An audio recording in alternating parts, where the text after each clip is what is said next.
Captain's log, stardate 57931.4. The crew is restless. After spending too many months piecing our ship back together, we're finally about to venture out on a new mission. And the crew isn't letting this unprecedented ion storm slow them down. They're ready for something different. I know I am. Perhaps more than any of them. Fortunately, nothing ever stays the same. It's entropy, the nature of the universe. Change is inevitable. And while entropy says order gives way to chaos, in this case, change is good.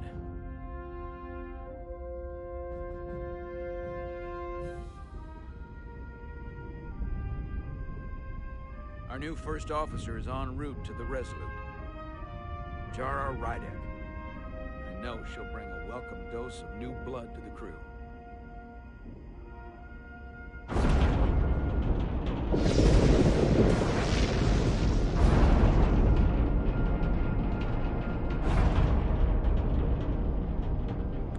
Why are you flying over it?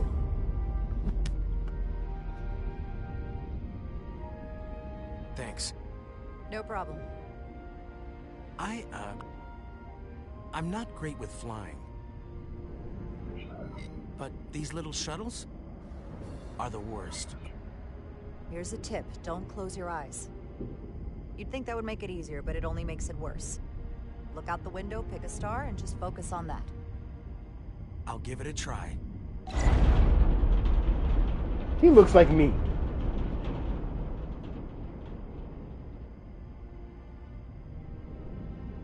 Sorry, I'm a little anxious. I hadn't noticed. I'm on my way to my first assignment.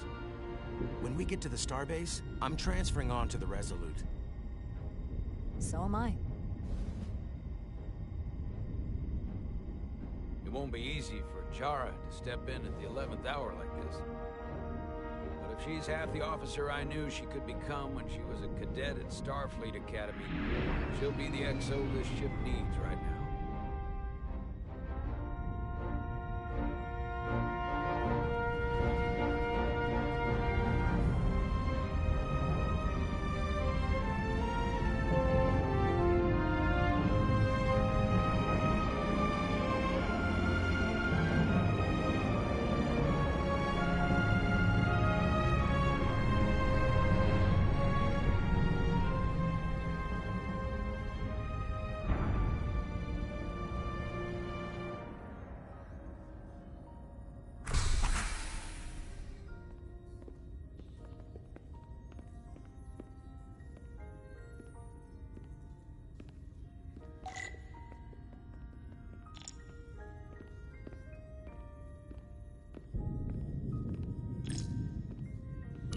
A starbase on the very edge of Federation space.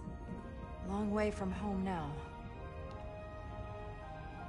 Aww.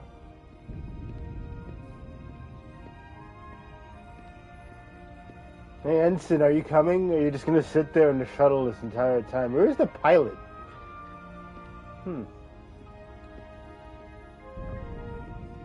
I guess he's gonna stay.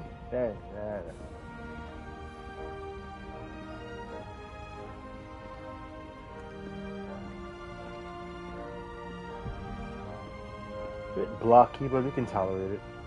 Wait, you showed up. Commander? I'm not usually such a nervous wreck, by the way. I actually did well at the Academy. Oh yeah? Maybe you've heard of the Torvalin test? Sounds familiar.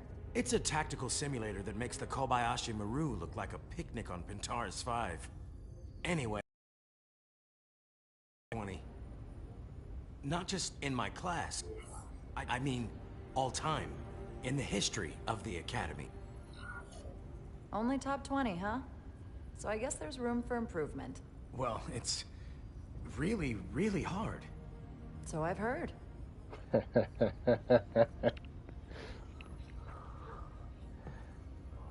Let me school you. Me Place your hand from here. another universe. Hold it there for a few seconds.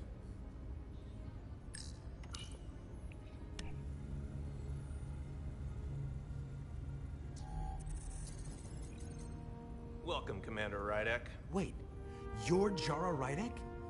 You absolutely crushed the Torvalin test. You finished in what, like the top 3? That would be me. Now I'm really... It's an honor to meet you, Commander.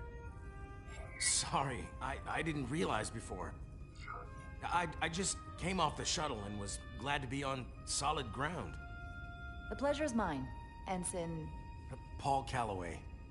Good to meet you. I believe Commander Ermot is expecting you. He's in the concourse just ahead. See you on the Resolute. Okay.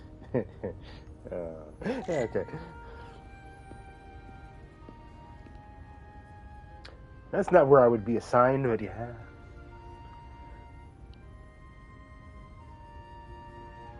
What? Good day, Commander. I can't respond. What's this? Everyone I can communicate with? Oh, I can run!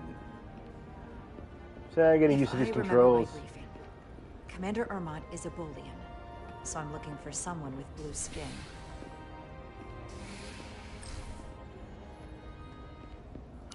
Starbase 128 has 4 docks. I think we found who we're looking for.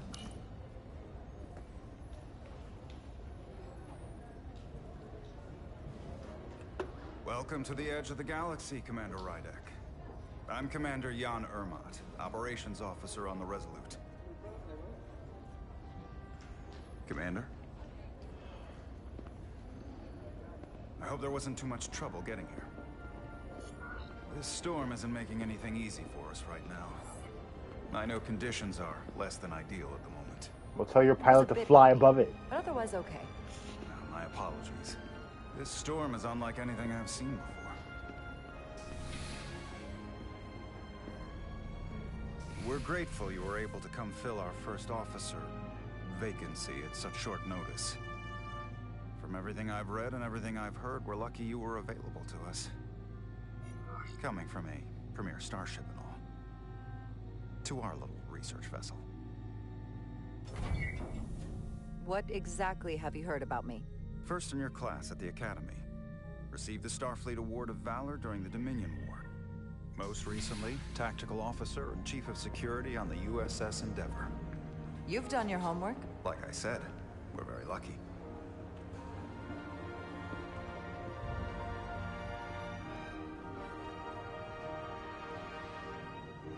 The USS Resolute.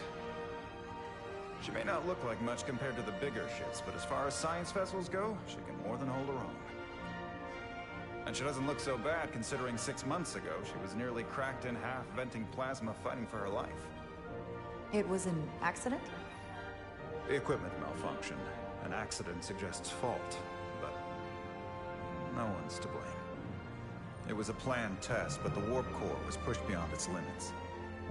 It destabilized the dilithium, there was a runaway reaction, and the warp bubble deformed.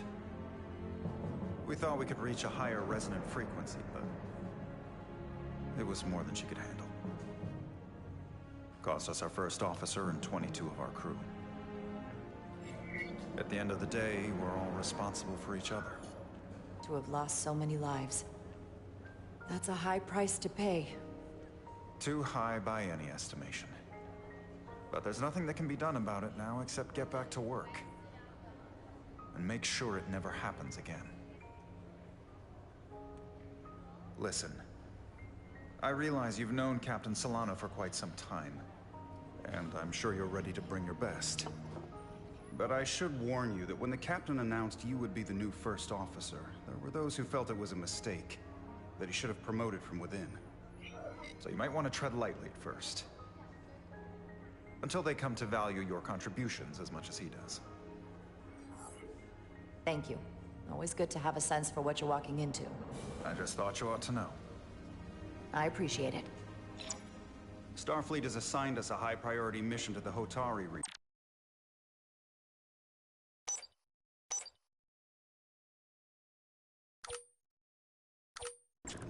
I'll let the captain brief you on board.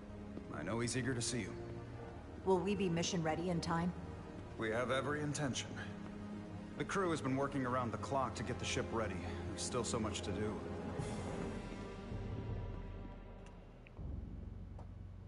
Nice ship. I will try not to crack it in half.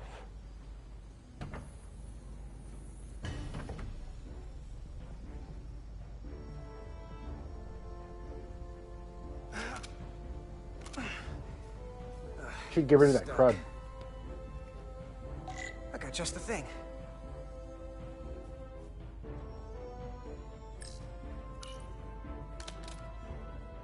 Yes, I know what a plasma torch is.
Is that?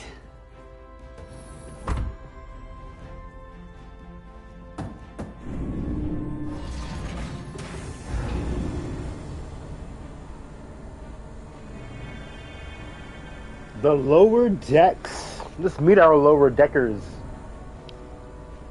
I thought the thing was totally fried.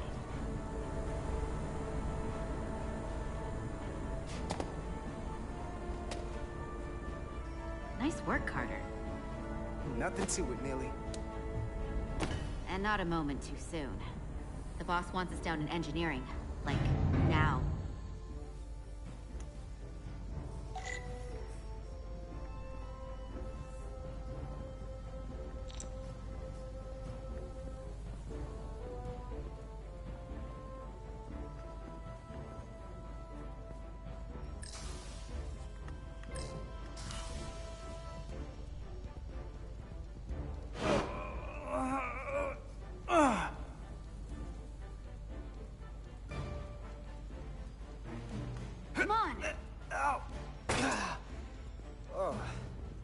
Will you wait a moment? I'm busy. I'm trying to do these for some Zero G. You're welcome. So clean I can see myself. Carter Diaz! And you know what? Not half bad.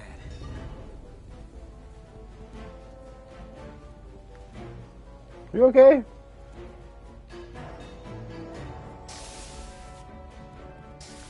Sorry, I was busy having fun. You should try it sometime.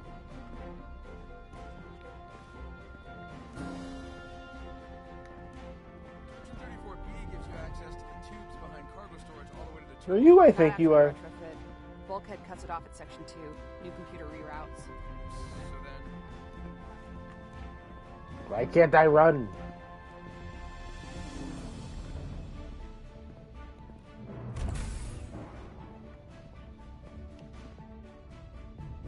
Engineering. I heard the new XO just arrived. Won't be long before we get underway. I just hope whatever Chovak called us down for, it's something good. I can never tell with him. I'd rather not end up degaussing plasma manifolds. Hanging upside down makes me queasy. You and me working together, we can tackle anything he throws at us. Your optimism is positively contagious. It better be. I love optimism. Looks like we got here before. Lieutenant Commander Chovak. We were just looking for you, Commander. Petty Officers Ed Solar, Diaz. I was beginning to think you would be late. We are all hands on deck right now, which means if you are not at your post at the appointed time, I do not have someone to replace you. A point I have been forced to make to Petty Officer Etzelar on repeated occasions. So you're saying we're irreplaceable, Commander? That is one interpretation. Another would be that I would replace you if I could. You can interpret as you see fit. Oh. So, I don't suppose you wanted us down here to check in. Hold on, what?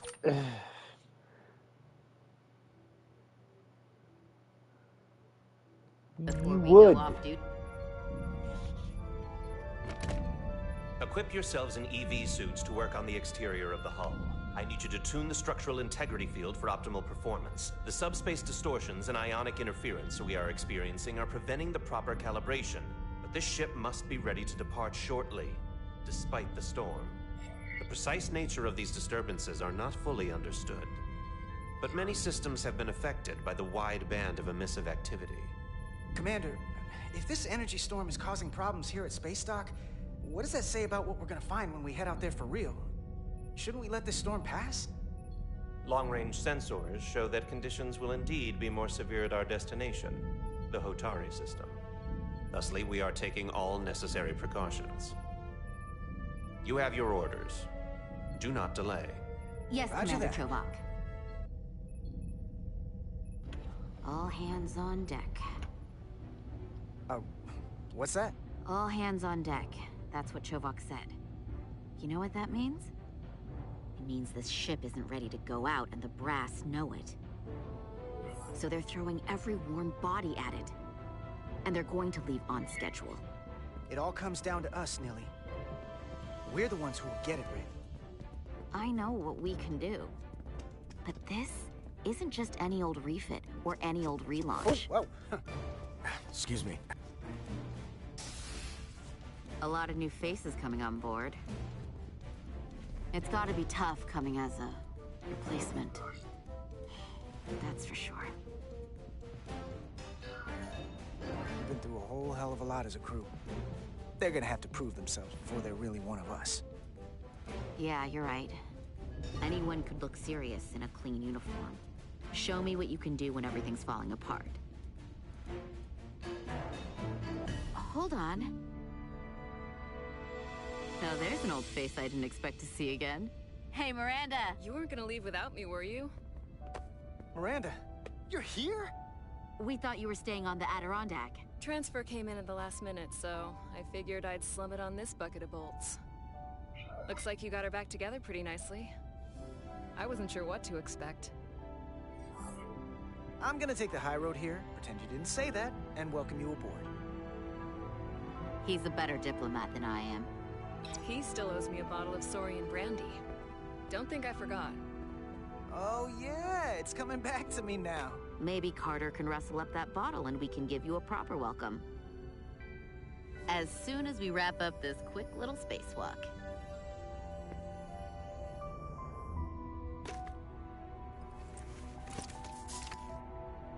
Here, let me help you. Thanks. So what's the word? Are you back in the security rotation? Yep. Still running with the usual suspects. Whoa! Good to go.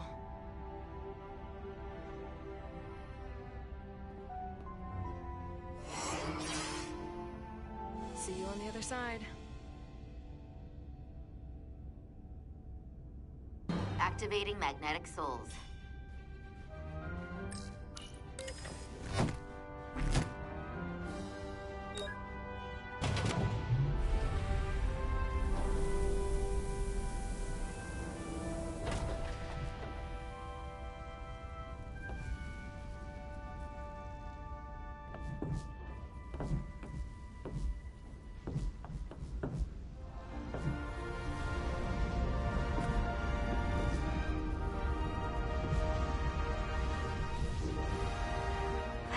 Never gets old.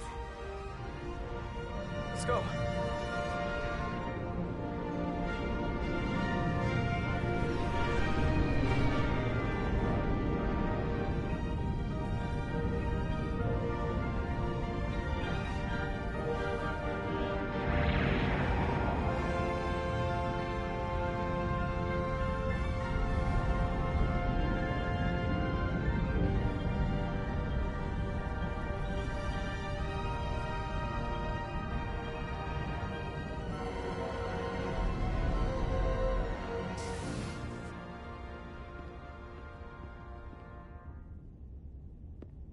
Captain Solano should be here momentarily.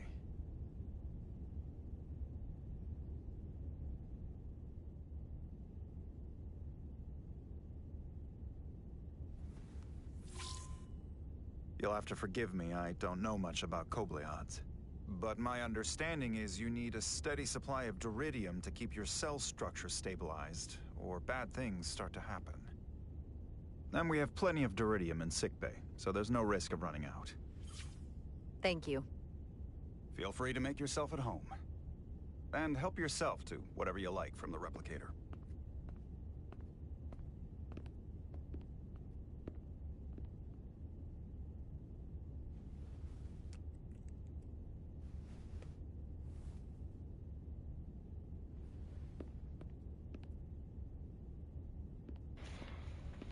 The replicator.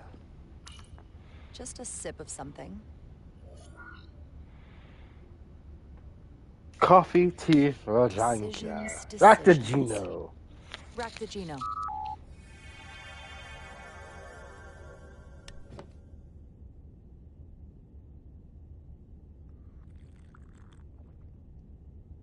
That sure has a kick.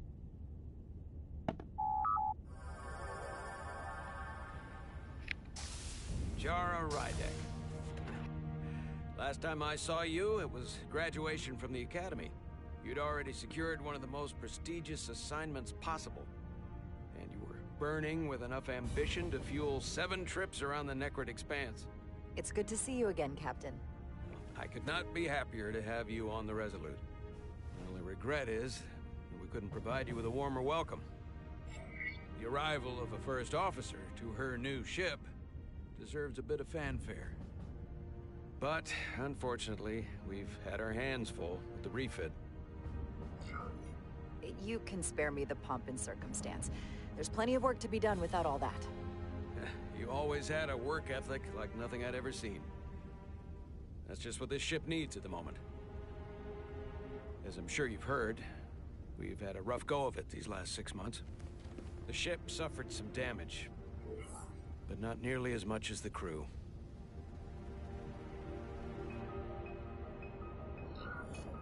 I heard that you had an equipment malfunction. Is that what they're calling it? No, that's just someone being generous. If anything, it was a leadership malfunction. We were on the verge of a major scientific breakthrough. A quantum leap forward in warp core technology. 10,000 teradynes per second. The ability to travel at a sustained rate of speed longer and faster than we ever dreamed. What would have been the crowning achievement of my career. Right there, within our grasp. Until it all went so horribly wrong. We pushed her too hard, and a warp core malfunction overloaded the system, creating a pressure gradient way beyond what the ship can handle. It was heartbreaking. We lost some of our best people.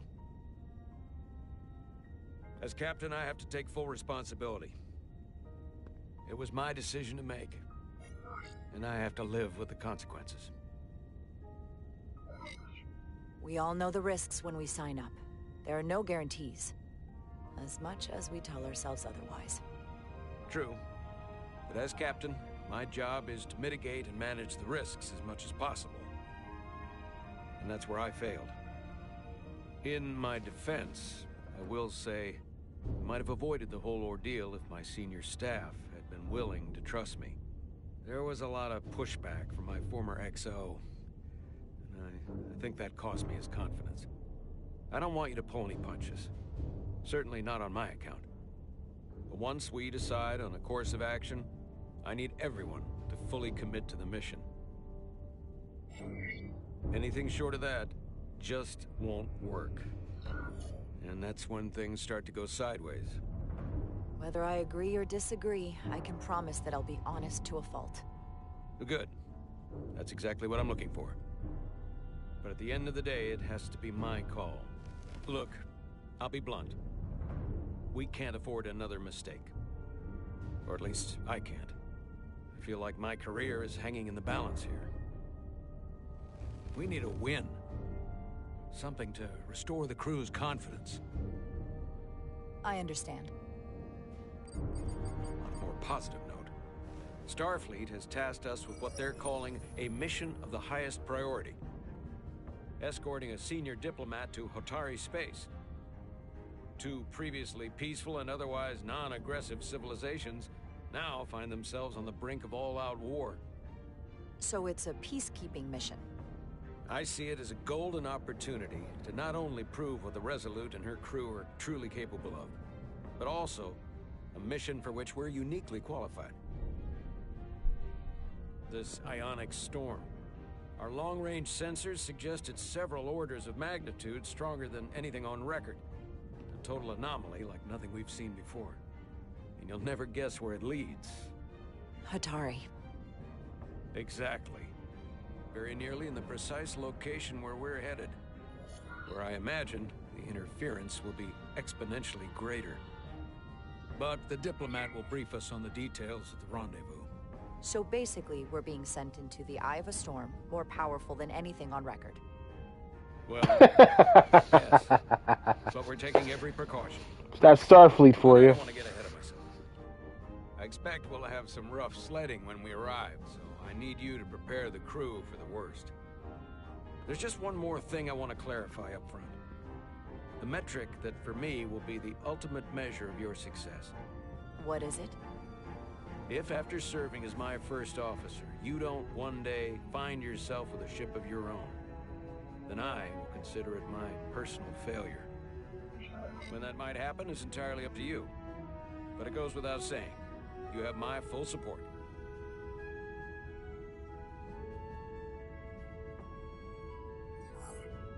It's been a dream of mine since before I can remember. So I would be honored to become a captain someday. As long as you're willing to do the work, you have my promise. I'll do everything in my power to see that it happens. Thank you. Come, let me introduce you to the crew.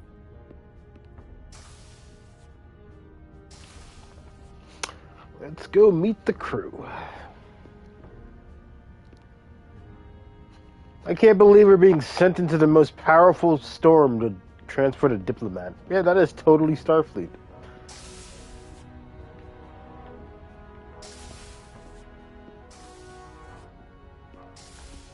The corridor is kind of weird, but okay.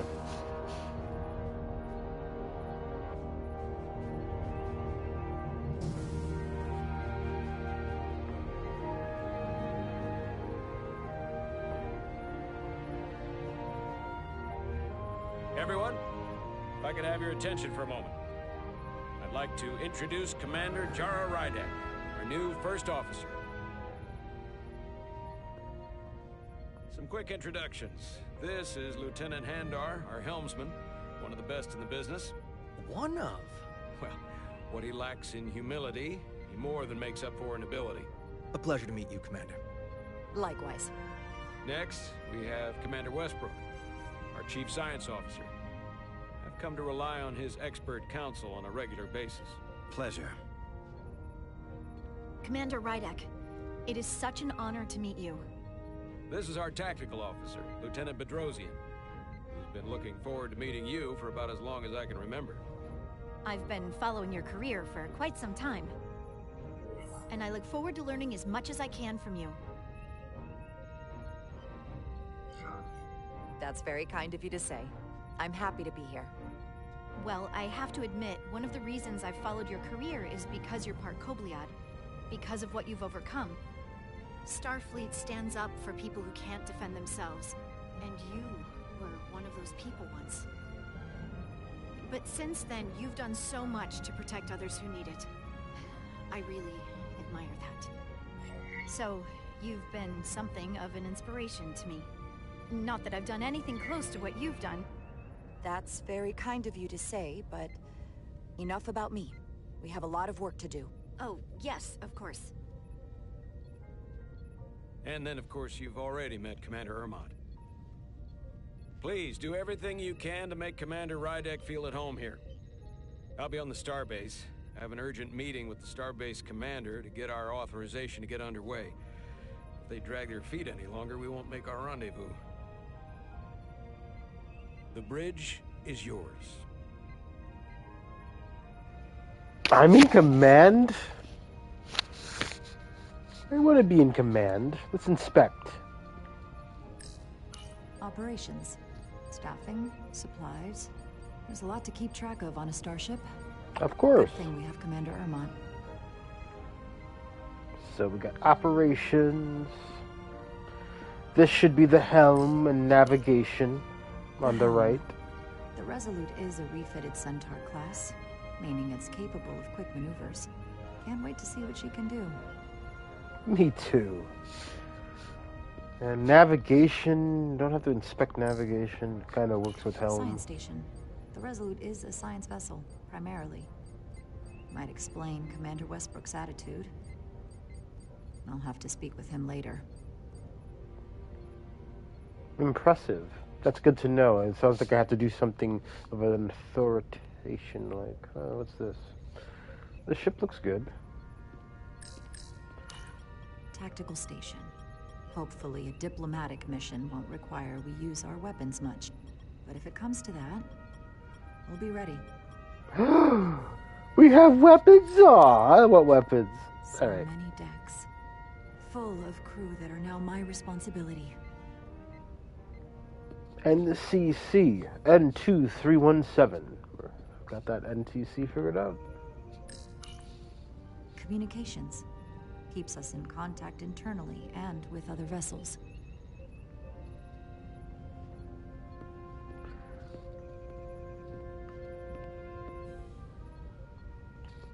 I love this right here.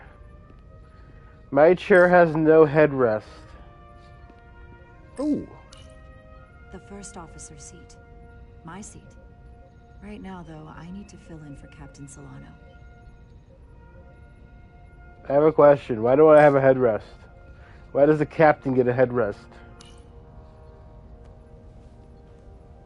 Commander, Chief Engineer Chovak needs to lower the structural integrity field. He's sent a crew out to recalibrate the emitters in response to the danger posed by the storm. We just need your go-ahead. Permission granted. Lowering structural integrity field, now. That just sounds like things are going to go into some bad problems. Let's find out.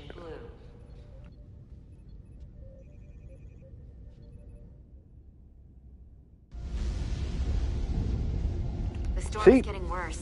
Storm surge. Looks like they turned off the SIF. Great. Let's get to that emitter.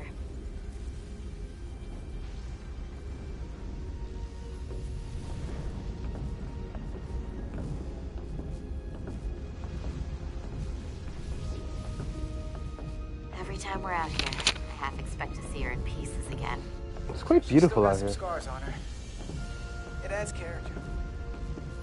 When I joined Starfleet, all I wanted was a ride out of town. But this isn't exactly how I pictured it. On the outside of the ship? No. Sometimes it feels like we're just part of the machinery. Don't you want more than that? I mean, Starfleet is noble and all, but it's still a machine. A massive, massive machine. I am more than that. And so are you. You wanted to get away. I enlisted because I didn't want to wait years just to get out and see the galaxy. I wanted to go somewhere. See new worlds. Look up at a sky no one's ever seen before. Just because I'm cranking a hyperspanner up in a Jeffries tube today doesn't mean that's all I'll ever be.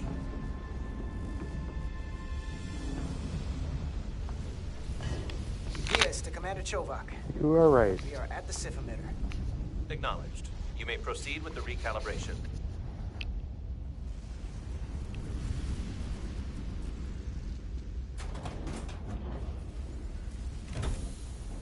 Having the directional pad there is confusing because it seems like you don't even need it. What do I need? Do I have to guess?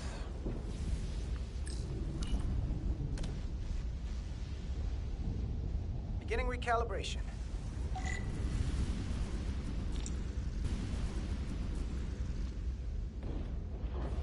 To know.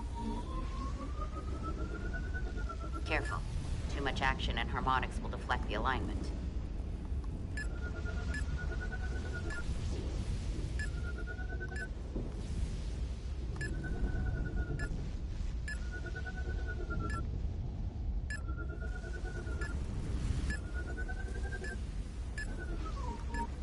Whoa, whoa, whoa.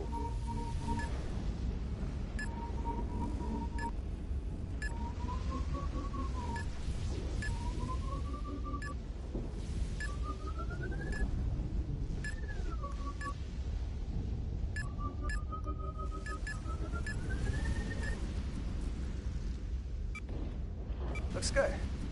That wasn't so hard. It was yellow.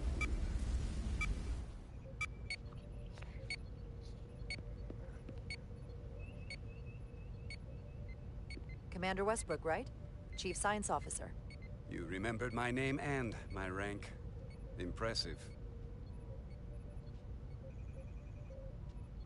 Yes, I am the Chief Science Officer, and I have the dubious honor of being the most senior officer on this bridge. I know this ship inside and out. Better than just about anyone. You seem to think very highly of yourself. With good reason. I'm curious, though. A Kobliad, or half in your case, is an odd choice for first officer, given your vulnerable condition and all. But if, as an example, we found ourselves in a hostile situation, and you were suddenly incapacitated because you needed an infusion, what would happen then? Huh. You'd leave Captain Solano without an XO. Granted, that would be a worst-case scenario, but not outside the realm of possibility. That's very kind of you to be concerned about my well-being. But you don't need to trouble yourself on my account. I'll be fine. Well, I wouldn't say I was concerned, just curious, that's all. Listen, can I be blunt, Commander? I see no reason to stop now. Commander Sutherland, your predecessor, was one of the best first officers in all of Starfleet. His record was impeccable and his reputation was without equal. I mean no disrespect, but the shoes you're stepping into are almost impossible to fill. He was loved by the crew. And he was one of my closest friends. So I can only hope that you'll live up to expectations. I don't think I could ever replace Commander Sutherland. And it would be a mistake to even try.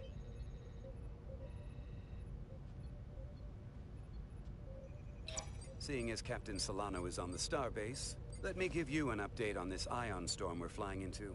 It's unusual, unlike anything I've ever seen. At the moment, I can't tell you if the Resolute will shrug it off or if we're putting ourselves at risk.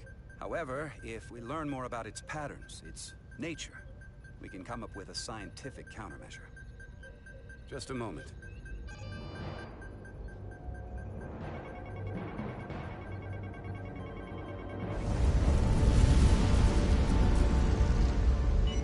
We've got a massive energy wave inbound. On screen.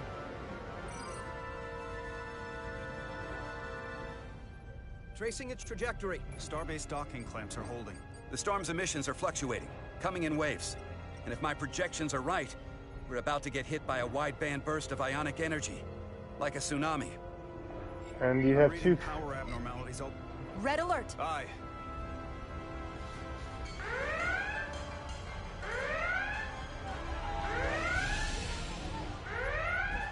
Evacuating main gangway and retracting. Putting sensor visualization on screen. With the structural integrity field shut down, we can't take a direct hit. Time to impact. 1 minute. Shield systems are severely impacted. We have limited protection. I need every available solution. What are our options? We can weaken the impact of the storm with a deflector pulse. There's a better way. I'm sending all auxiliary power to the deflector dish. Send the aux power to the shields. We can't reactivate the entire shield bubble, but it's a directional threat. So we can orient all we have towards the wave. You have to believe me. We only get one shot at this. We can't afford to get it wrong. That's right, which is why we need to send power to our shields.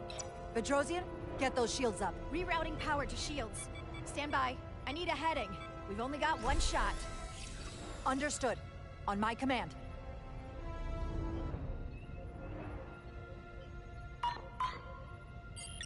unlocked. Raise shields.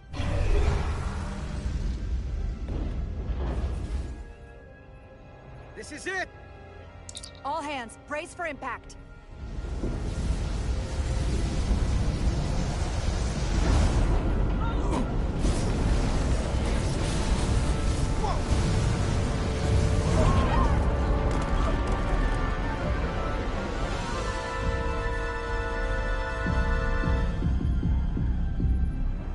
What happened? We have experienced a surge of radiation. Oh, you don't say. This radiation supercharged the plasma, forcing it to backflush through the system and creating a dangerous imbalance. Blow out every primary system on the ship. Just tell us where you need us. I need you to traverse the hull to the access port to recalibrate the port nacelle plasma regulator. I need to what?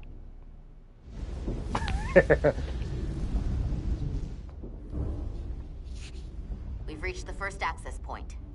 Understood. Do you see the override for the level 1 failsafe circuits?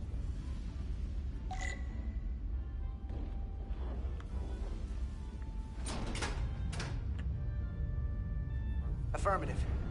Engage the override. It should allow us to stop the EPS flow to the warp engine without triggering an automatic core shutdown.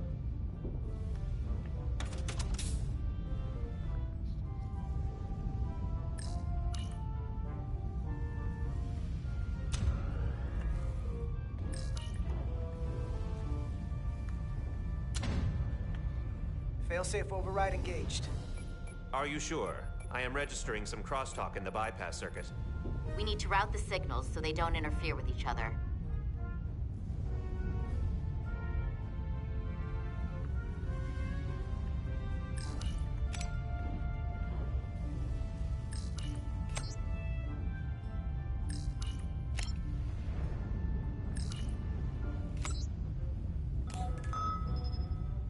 Diaz to Resolute. The failsafes are temporarily disabled. Moving on to the EPS regulator. Heads up, Carter. What is that?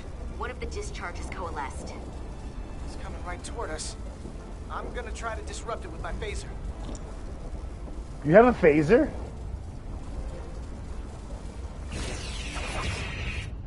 What? That is lit. Hold on. Oh. Just want to keep shooting. So we gotta climb up the pylon. Not that there's really an up, but, you know.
Almost to the regulator.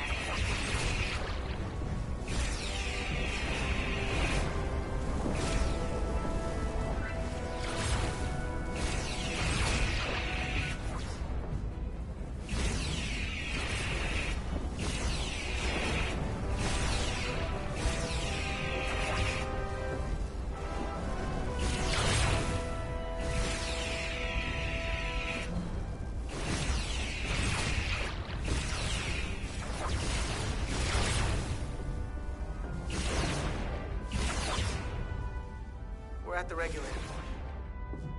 Opening the access panel. I am now halting the EPS flow to the port nacelle. We have little time before it causes an overload in the engine. You must work efficiently.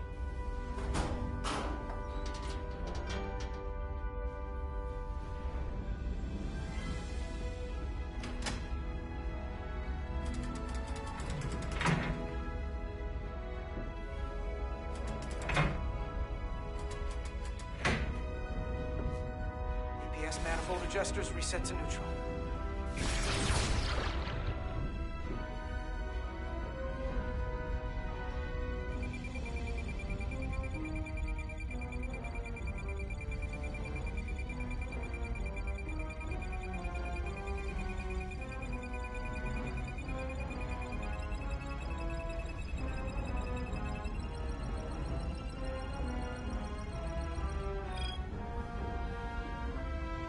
Lines to the port warp engine are back in balance.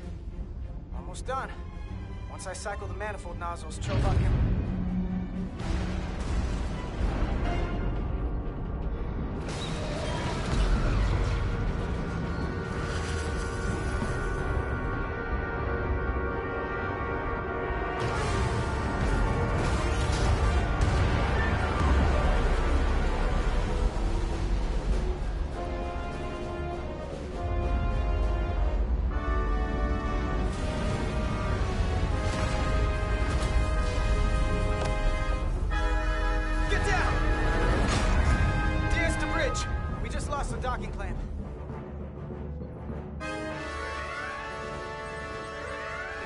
Debris coming down.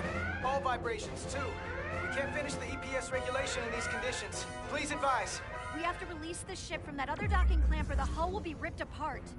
There's a problem.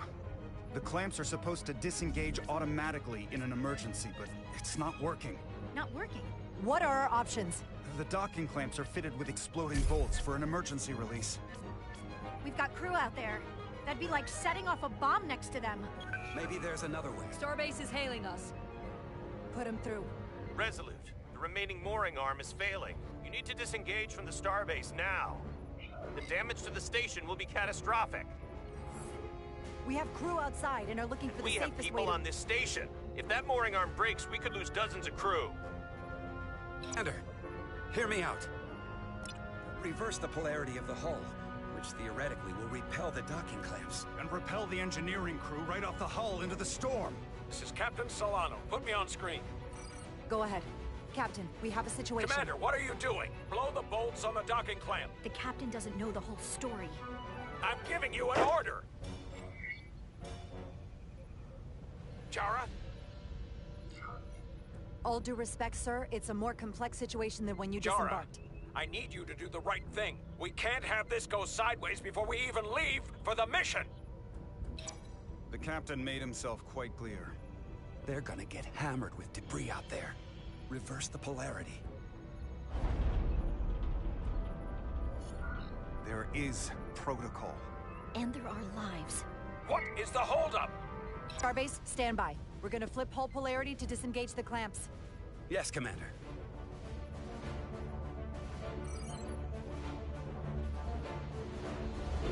Repair crew, this is Acting Captain Jara Rydek. Be advised, we are going to reverse hull polarity to free us from the remaining docking clamp. Tether yourself and deactivate your boots on my mark. Understood. 8, 7, 6, 5, 4, 3, 2, 1. Mark! Ah!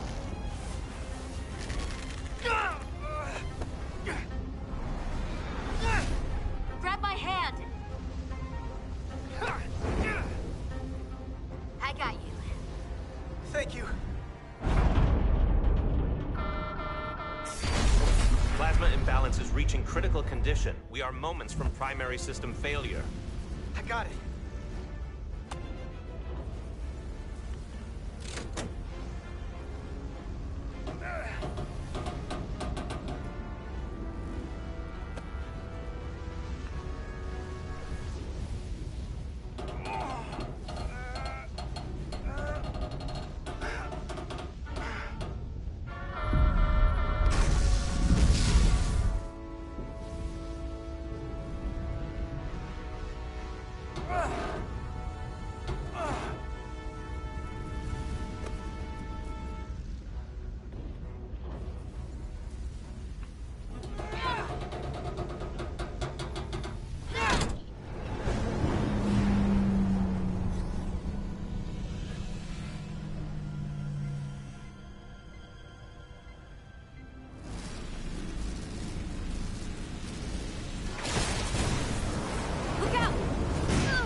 Edsolar's hurt and unconscious. I'm gonna have to tow her back to the airlock. Mr. Diaz, the situation has changed, and you are at risk of triggering a substantial electromagnetic arc if you approach the main hull the way you came. But Commander, the way we came is the nearest airlock. There is an auxiliary hatch near you on the far end of the pylon. You must bring Miss Edsolar there to access the interior. Roger that. Going there now.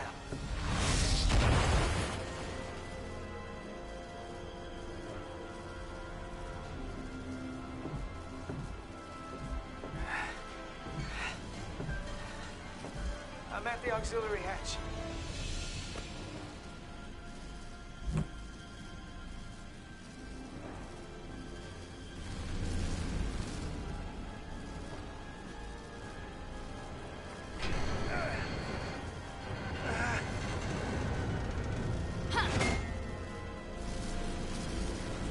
You go first.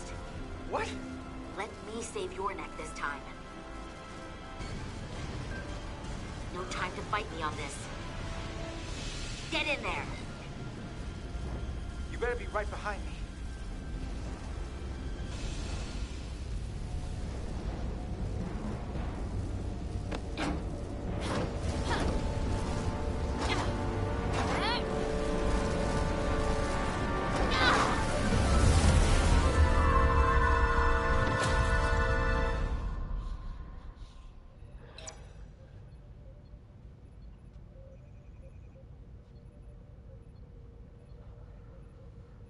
Holy crap, that was actually very intense. We're in.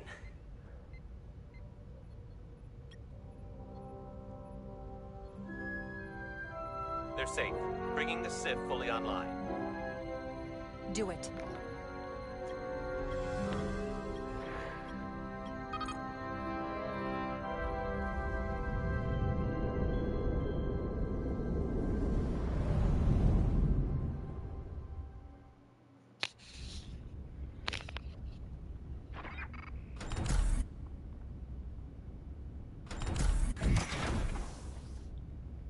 Carter! I'm okay. I'm okay. But Edsolar... Here, let me help you.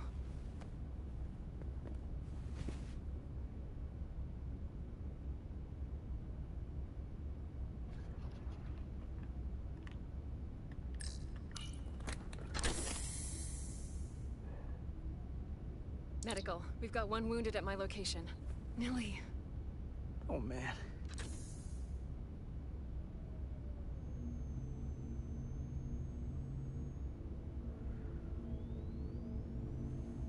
We'll see you at sickbay.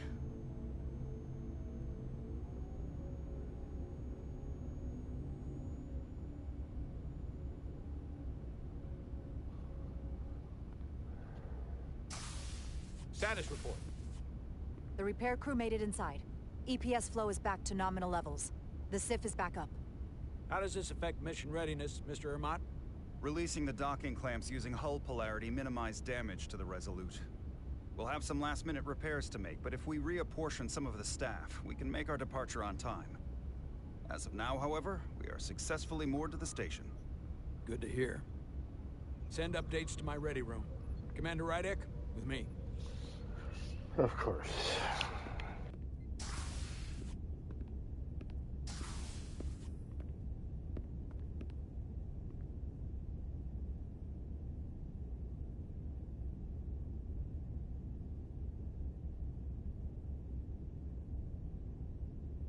You disobeyed my orders. Well? Respectfully, Captain, I made the right choice given the information You I had. disobeyed my orders! And not just in front of the bridge crew, but the Starbase staff as well. That's going to get around. My name's already tarnished around the fleet. But what is it going to do to my credibility on this ship? From the top to the bottom. Bridge to lower decks. Captain, I told you I'd be honest, so here it is. Maybe I shouldn't have disobeyed a direct order, but you were wrong. You weren't on board, and you didn't have all the information. So I made the right decision for the ship. If you're worried about your credibility, Put your ego aside and trust your crew. Trust me. You might have won some fans on the bridge with that stunt, but not everyone. Lieutenant Commander Chovak has already bent my ear. I'm sure he doesn't take it personally. He'll get over it in time. Mr. Chovak is more complicated than he would want to admit. I guess we all are. And, if I'm being honest, I'm not sure what I would have done in the moment either. You never really know if you weren't in those shoes. So, let's just boil it down to, you did what you had to. That'll have to be good enough for me. Thank you for understanding, sir. I'm sure no one knows the burden of command as well as you do. I'm sure you will, someday. Despite it all, we got our final Starfleet clearance to depart. So if you'll fetch Mr. Ermot, we'll knock out the final details of any outstanding repairs, and we'll set out for Hotari. Yes, sir.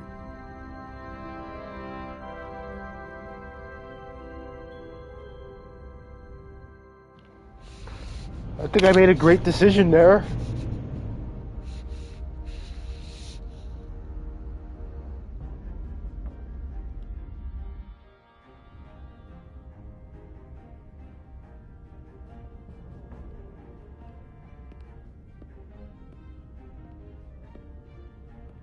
All departments reporting full mission readiness. We've got our full complement on board. This is my favorite moment, right now. The start of a new mission is always full of possibility. The Orion Syndicate could sell it as a drug. Don't let the Admiralty hear you say that.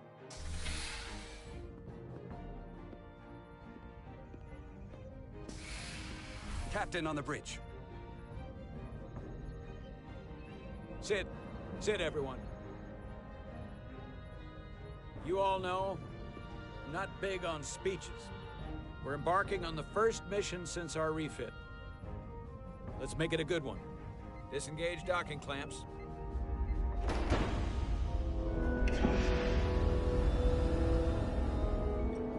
Docking clamps released. Thrusters ahead, Mr. Handar.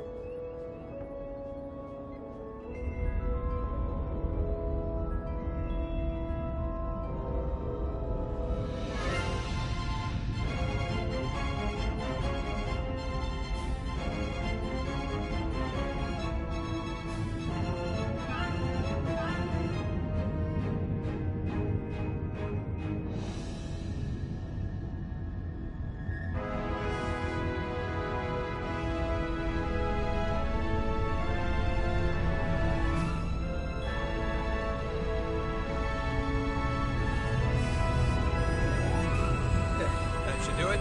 Set a course for the Hotari system. Prepare to go to Warp 8. Aye, Captain. You know what? You take this one. Me?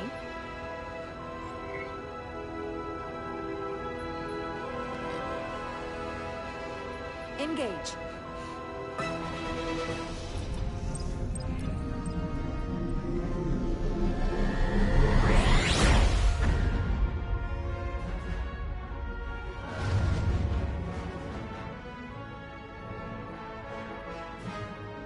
Simple, but effective.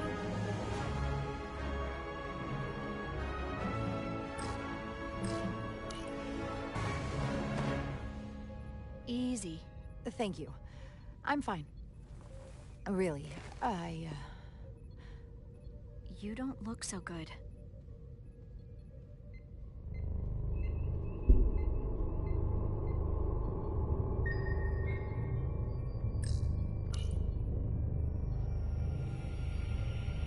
I have to get to sickbay. Go.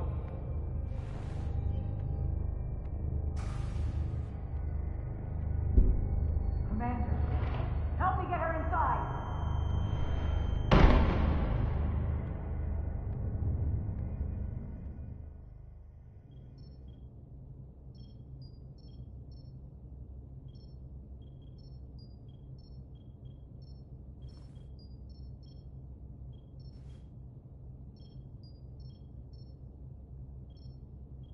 Well, That was quite a scare. A few minutes more and it would have been one of the shortest tenures on record for a first officer. Is that the engineer that was out on the hull? That storm did a real number on her, but she'll live. Just needs rest. You should worry about yourself. Your deridium levels got dangerously low and destabilized your cell structure. This is definitely one of the more memorable first days I can think of. My name is Dr. Aram Duval, Chief Medical Officer. To be honest, I've never met a Kobliad before. You're... rare. I know. I was going to say special. Your people's numbers have dwindled, despite the Federation's efforts to find a more readily available alternative to the deridium you need to survive. Yet you joined Starfleet, and managed to thrive. I imagine the responsibility must be overwhelming. Maybe even a burden at times. I know what it means. And I know the responsibility that comes with it. But I can't be anything more than who I am. And if someone has a problem with that, or expects something else, then that's their problem, not mine. That's exactly right. And don't worry, I won't treat you like a science experiment. I just do the science and leave the experiments to Solano. You don't agree with his methods? I don't agree with his definition of acceptable risks. Not when the lives of your crew are at stake. My professional opinion is that the accident took a toll. More than he's willing to admit. He's overstressed, operating in the pressure cooker of his own mind. Which is never a good headspace when the lives of your crew are at stake. What concerns me is that now he's even further away from the thing he's been chasing his entire career. The breakthrough discovery. The major innovation. Something he can put his name on. But the more the time passes and the further out of reach it gets, the more risk he'll be willing to take.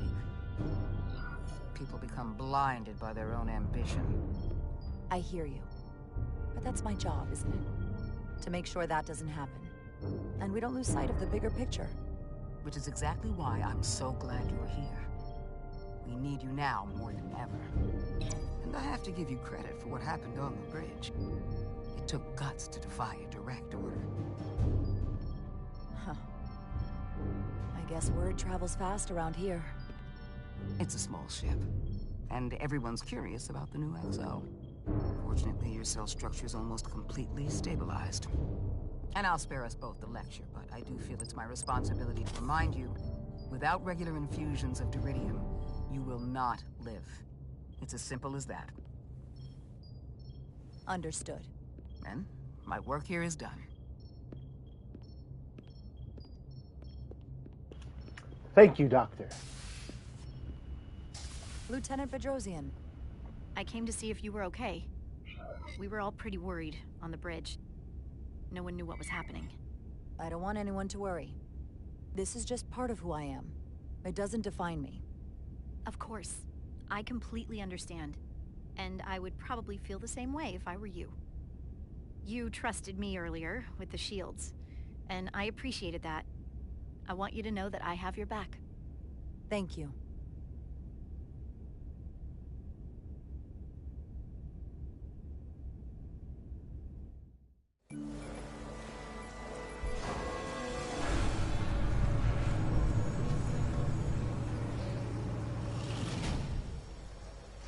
Complete the diagnostic sequence, and this shuttle will be cleared for service.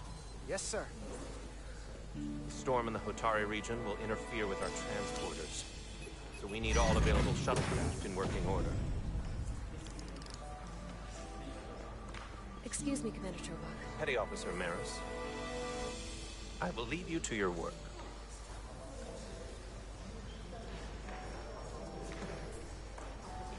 I stopped by sickbay and saw Nui. I figured you'd want to know. It's my fault she's in there.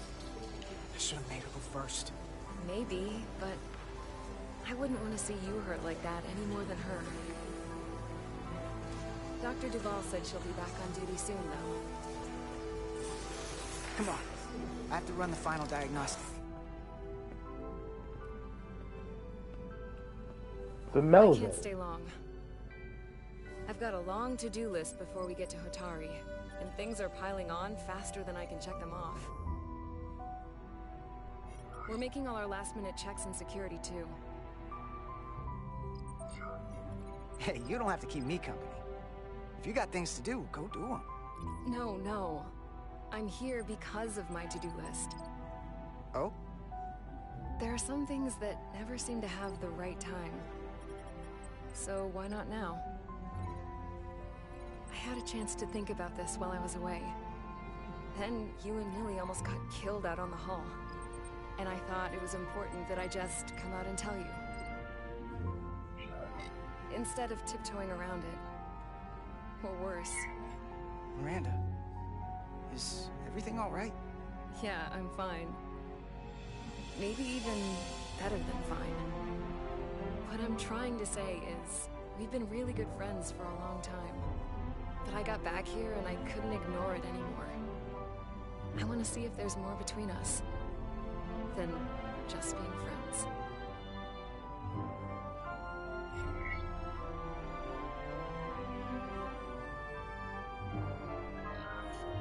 This is all kind of unexpected. I didn't expect this either. But here we are. And I didn't want to ignore it. I do. I'd steer right into it. Well, what do you think? I've been about as direct as I can stomach. You can do that too. I think we should keep things the way they are. You're one of my best friends, and you mean so much to me, and I don't want to risk losing that. I really don't. I understand.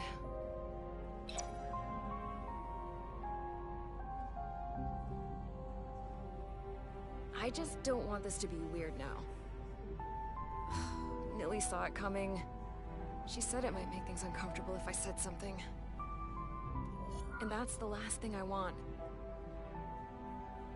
You're important to me, if that wasn't obvious. Hey, it's not gonna be weird. It's fine. And if you're not a little weird, you're boring. Well, that's definitely true. Level 1 diagnostic complete. I don't suppose we can forget this conversation happened. Just don't make too many jokes about it, okay?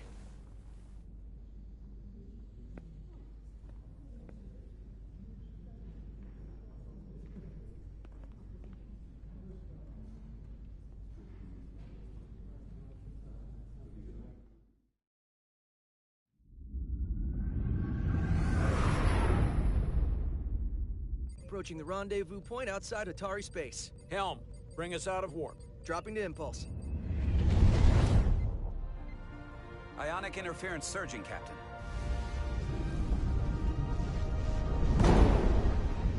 Shield integrity holding. We can take it. We are at the correct coordinates to meet the shuttle. Commander Rydek, find us our diplomat, if you will. Aye, Captain. Let's reduce the noise. Filter out environmental signals. I can manually tune what's left for Federation signal types.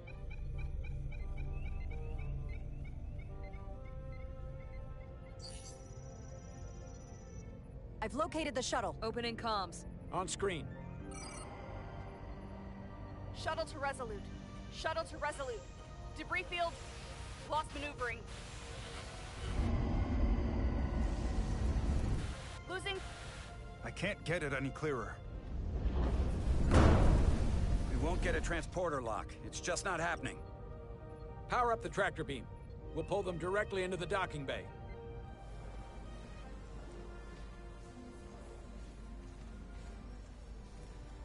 Diaz, you good to run the tractor emitter? Yes, sir. Come on, Diaz. First thing, lock onto the shuttle and stabilize the rotation.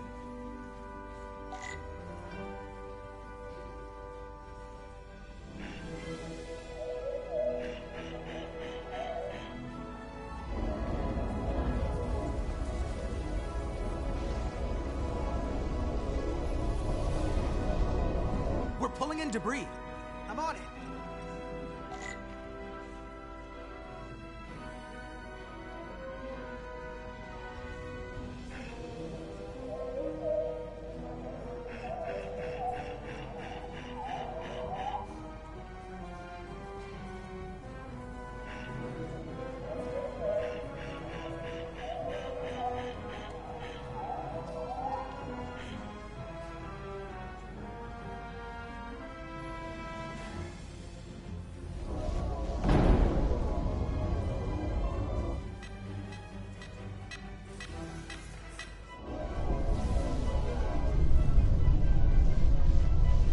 That's gonna take out the shuttle. Diaz, the bridge. There's a large piece of debris headed for the shuttle. The tractor beam can't handle it. Can our shields take it? I believe so. Commander Rydek, plot an intercept course. On it.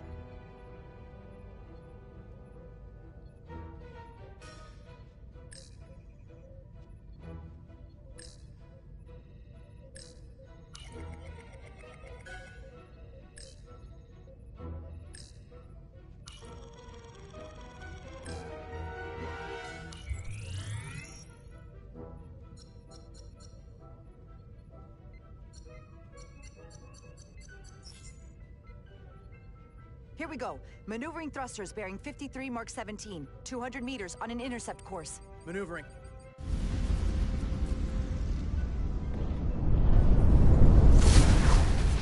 Got it. Whoa! Someone's working hard on the bridge.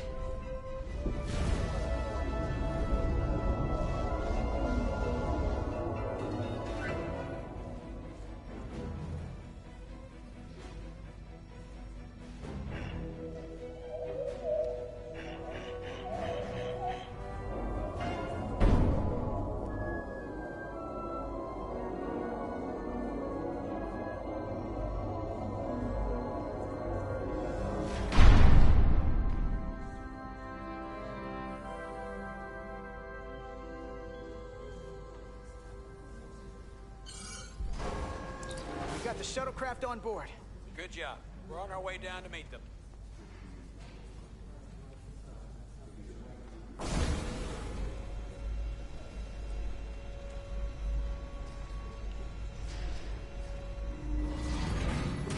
Terra firma, so to speak. Ambassador Spock?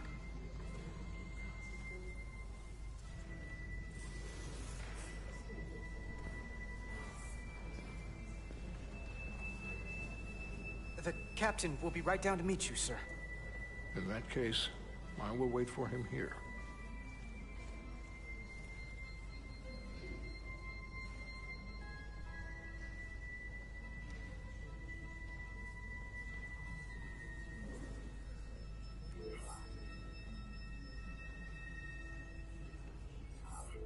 Well, let me be the first to say, welcome to the Resolute, Ambassador. Thank you, Petty Officer... Carter? Carter Diaz, sir. I am pleased to meet you, Petty Officer Carter Diaz. It appears I have you to thank for my safe arrival. Your assistance arrived not a moment too soon. Well, it wasn't all me. I got some help from upstairs. A bombastic approach to clearing debris. We thought we were prepared for our arrival in Hotari space, but it is evident my craft was not sufficiently robust for such intense ionic activity. The storm has been pretty intense. There was an element that was most unusual. Before you came to our aid, our maneuvering thrusters and impulse engines were rendered inoperable. So we attempted a short traversal at warp speed, only to find that we could not achieve warp at all, even though our diagnostics computer showed no faults or anomalies. What do you make of that? When all indications say that warp speed is possible, but in practice, we find it is not. Well, this storm is one of the strangest phenomena we've ever encountered. It's disrupted other systems. Who knows what it might do to a warp drive? Yes, it would seem further investigation is called for. Take readings, run some additional diagnostic checks, and we'll get to the bottom of this. Quite logical, Petty Officer Diaz. Thank you. Ambassador Spock. Excuse me. I'm honored to have you aboard. I'd like to get right to it. We're already behind.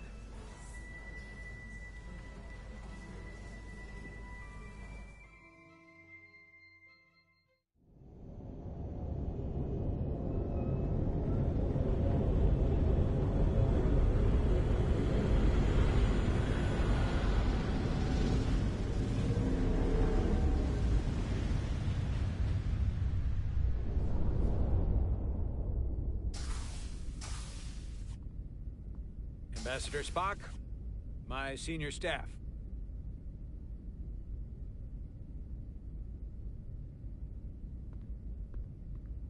It's not every day that a captain gets to welcome a Starfleet legend aboard. You flatter me, Captain Solano. But legend implies the past tense, whereas I am very much focused on our present circumstances. I didn't mean to suggest you were stuck in the past. You're right, Ambassador. Not the most diplomatic choice of words. Your experience comes from the past. But our present situation calls for it. True enough. We were hoping you could fill us in on the details. We got the basics from Starfleet. Two formerly peaceful neighbors are now on the brink of war. Indeed, and the tension between them grows fiercer by the hour.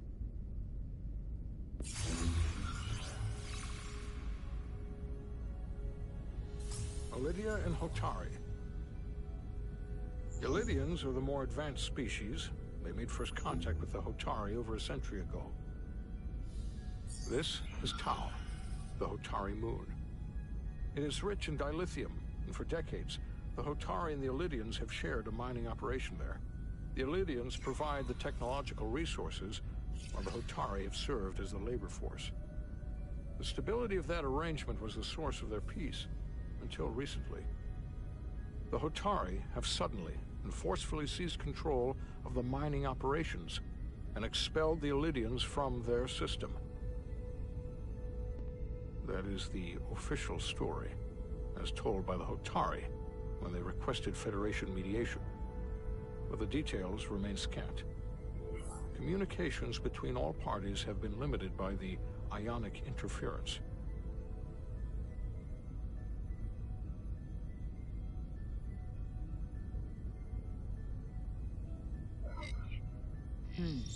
Have the Elydians retaliated against the Hotari?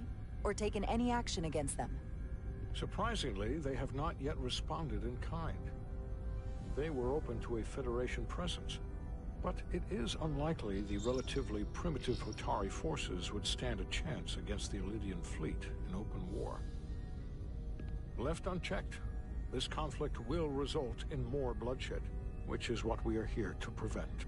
And the dilithium trade hangs in the balance. Clearly the Hotari have been exploited in this relationship. Maybe we can persuade them peace is the more profitable alternative for everyone. They both profited from the mines. And for the Hotari, something is better than nothing. Peace is our objective, after all. We can call it profitable or mutually beneficial, but at the end of the day, the Hotari are still being exploited for their own resources. True peace is not merely the absence of war. And as such, this conflict will surely come again. Neither the Elydians or the Hotari are members of the Federation, so we can't make them do anything. There is an additional complicating factor I should mention. In the past, the Federation has relied on the Elydians as a source of dilithium. That certainly changes things. Federation sources its dilithium from a lot of places. Yeah, and this is one of them. That means the Hotari have no reason to trust us. I wouldn't go that far, Commander. We are completely neutral in this matter, on neither one side nor the other. Any suggestion otherwise would compromise our position. Given the Federation's involvement in the Elydium dilithium trade, Captain Solano and I must make every effort to appear neutral in these negotiations. What worries me is if this whole thing unravels, and we're at the mercy of the storm at less than full strength. We can't let it come to that. Considering what the ion storm has done to our ship, and the Ambassador's shuttle, we have to assume the Elydian fleet has had problems with it as well. This recent surge in the energy disturbance temporarily levels the playing field. Commander Westbrook is correct. The energy anomalies around the Hotari systems have been noted in the past. But they have never been observed on the orders of magnitude we have seen in recent weeks. That may answer why the Hotari were able to strike back after so long. They finally had an opportunity, and they took it. That would also explain the Elydians' restraint. And reason to learn as much about the energy anomaly as we can while we are here. We do not want to be caught at a disadvantage of our own. So I trust we understand our circumstances. We're operating on a strict timetable here, and we're going to be leaving for the negotiations shortly. Commander Westbrook, I want you to leverage our systems to investigate the anomaly from here while we're gone. Aye, Captain. Thank you all. Dismissed.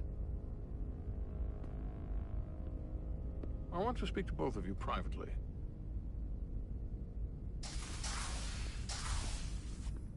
Ambassador Spock, I'd like to make a formal introduction. My first officer, Commander Jara Rydek. Commander, as you are aware, there are limits to what Captain Solano and I can do in our official capacity as representatives of the Federation. But someone in an unofficial capacity, your first officer, for example, would not be bound by those restrictions.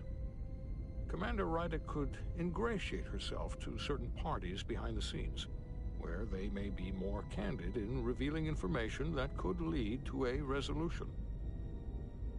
She certainly goes her own way. Maybe that helps in this case. I'm honored to be included in the negotiation process. You're not just included, you are instrumental. Well, I hope Commander Rydek will have more luck finding out what really happened than we will through official diplomatic channels.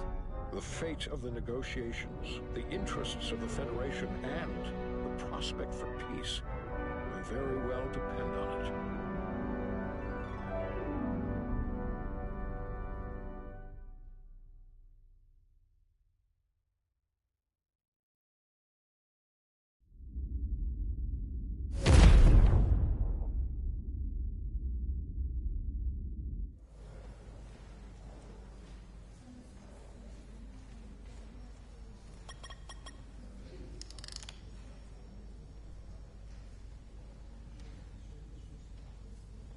Mr. Diaz, I understand you have already discussed the warp drive failure with Ambassador Spock? I have. It is imperative that the Ambassador's shuttle be flight ready. I need you both to ascertain the root cause of the system failures he encountered. I'm surprised, Commander. I thought you would have wanted to work on Ambassador Spock's shuttle yourself. I respect the Ambassador and his many accomplishments, but I do not derive any satisfaction from interacting with his shuttle as if it were somehow transubstantiated through its association with him. Especially when I have the entirety of this starship to concern myself with. Commander Chovak, is there anything you do enjoy? I take pleasure in the satisfaction of a job well done. I suggest you try it sometime. Make note of any abnormalities in your report. Carry on. Was that a joke? No, couldn't have been. One nice thing about Vulcans, Chovak is the only person who didn't look at this and treat me like I was something to pity. Doc says I should get used to it. Doesn't mean I want to be reminded of it every minute of the day. I'm sorry I went first. Now that sounds like self-pity, and I'm even less interested in that. But Nilly... Okay. Let's just crack the shuttle open and see what we're dealing with.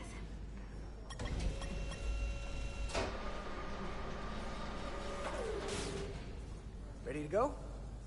All set. Let's run the diagnostic.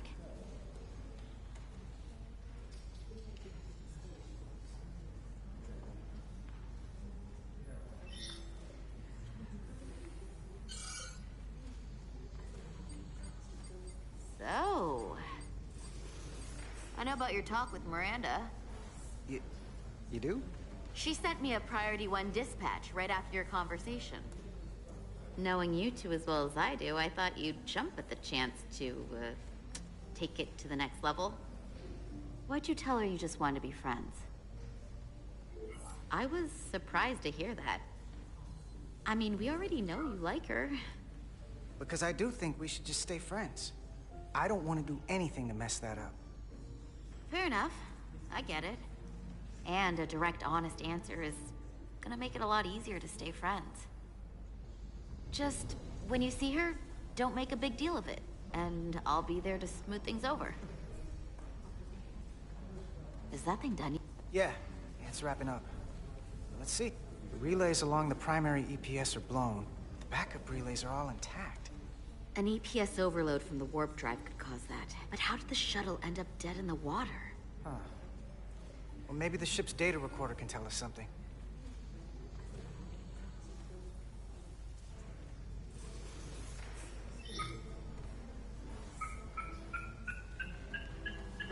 Here. They were only about 8 minutes from their plotted warp point. No faults, just those warnings. What are they?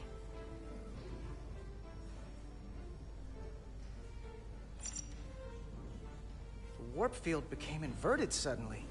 I've seen this happen when the center warp coil cracks. A cracked warp coil throws a fault code. Still, we should take a look.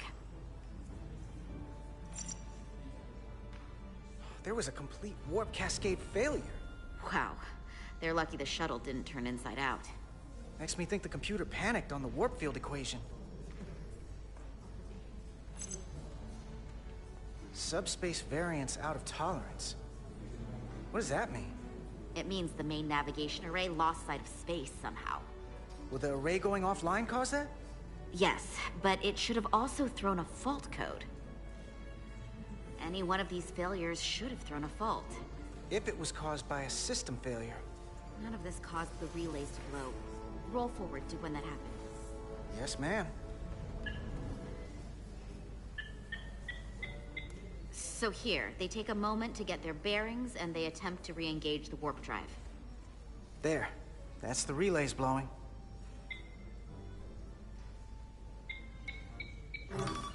And look, there's another warp system alert. They're all the same. Subspace variance out of tolerance, or warp inversions. Finally, there's a complete warp cascade failure. Then it's one of two things. Either a warp coil is cracked, or the navigation array is offline. That makes sense. Divide and conquer. You want to check the warp coils or the navigation array? I'll check the other. Let's not overcomplicate this. One of these systems is likely broken. I'll check the nacelles for a cracked coil.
I checked every coil on the port nacelle for imbalances. If any coil in either engine were cracked, I would have detected it. So, it must be the navigation array. Except it's not. Checked and double-checked. Well, the readings don't lie. Here comes the security detail for the way team.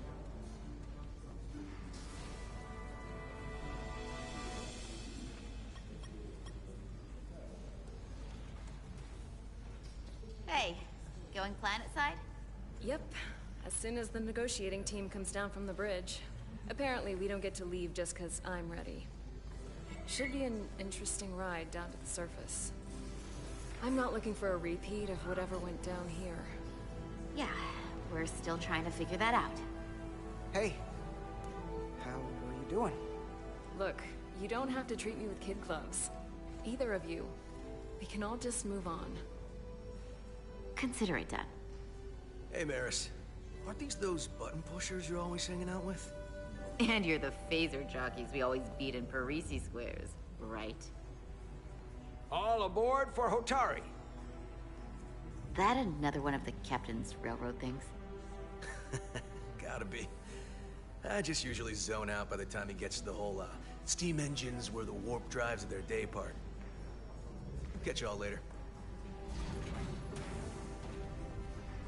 You don't want to miss your train. I do have to go. Back before you know it, sport. So, I'll catch up with you two then. And we can just go back to what it was like before. Take care of yourself down there, okay? Stay safe. Always. Don't leave home without it.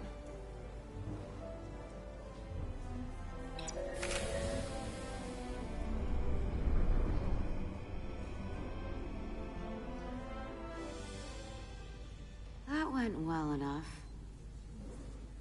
It'll be fine. All right, where were we? So, the warp coils in the navigation array are fine, but the nav computer doesn't seem to think so. I'm out of ideas short of field stripping the shuttle from bow to stern.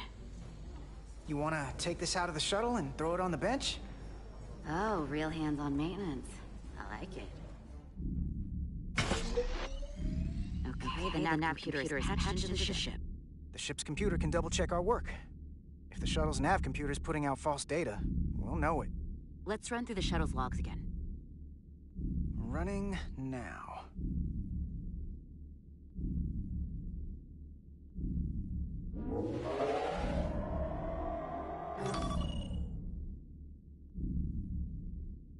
Same. Warp field inversion and a cascade failure. However, the Resolute computer doesn't show the same subspace variance. We're in the same conditions that the shuttle was in when it failed. Why wouldn't the ship's computer get a matching result? What if the subspace variance was a momentary occurrence? That's a possibility, and it would explain why the simulation under our current sensor readings failed to reproduce the issue. But a subspace anomaly strong enough to cause a warp field collapse would leave graviton ripples for days. Let's run with the momentary subspace variance theory for now. Roll forward to the shuttle's attempt to re-engage the warp drive. We need the conditions of space around the shuttle at the moment of warp failure. Resuming simulation.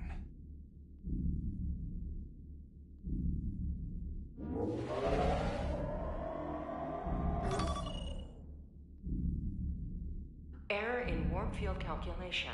Cochrane formula variables are out of range. That right there. Take the shuttle sensor data from that moment. Computer, why did the warp field calculation fail? Warp field pressure returned non-orthogonal. Results are undefined. That doesn't help. Wait, what if we use a different ship? Put the Resolute into the simulation instead of the shuttle. Yeah, it should warp just fine. Unless...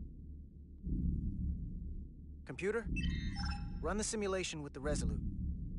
Resolute simulated. Computer, give me manual control on the warp power.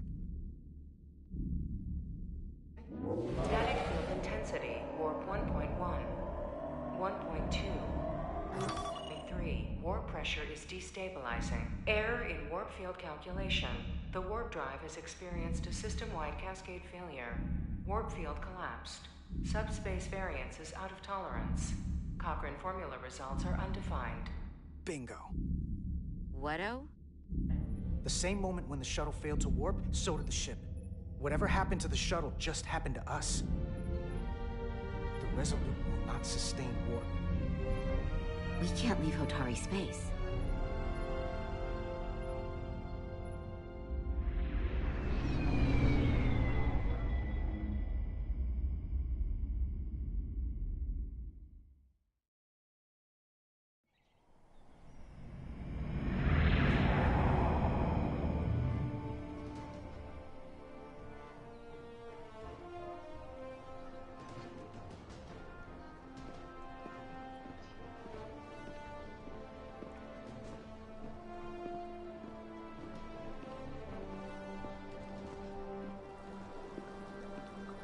Ambassador Spock, Captain Solano, welcome to Hotari.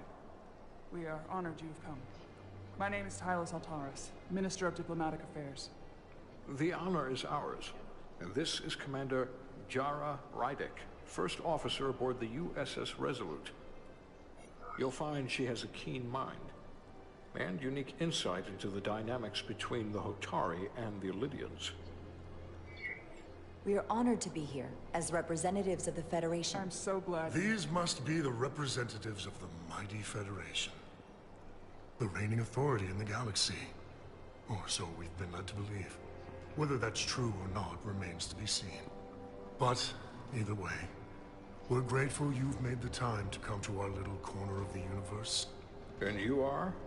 This is Galvin, and this is Citron, the heroes of the revolt in the mines.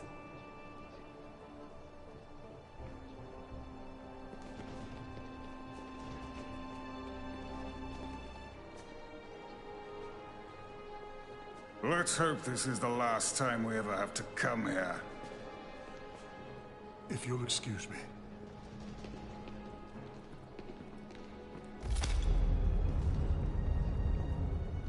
I think we're about to begin. Did you hear the arrogance from that guy? I don't know what we're walking into here, but that guy was something.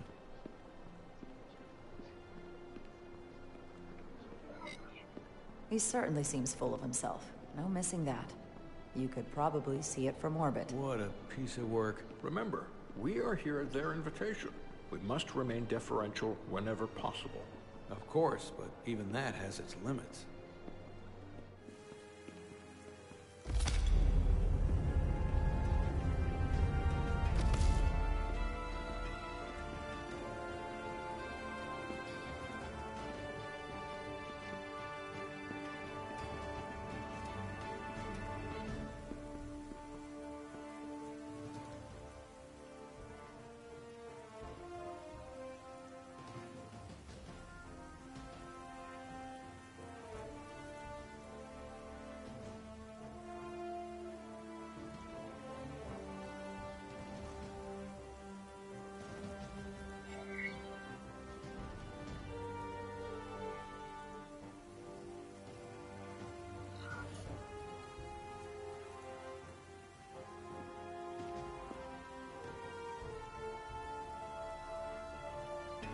Ambassador Spock, welcome to Hotari Prime.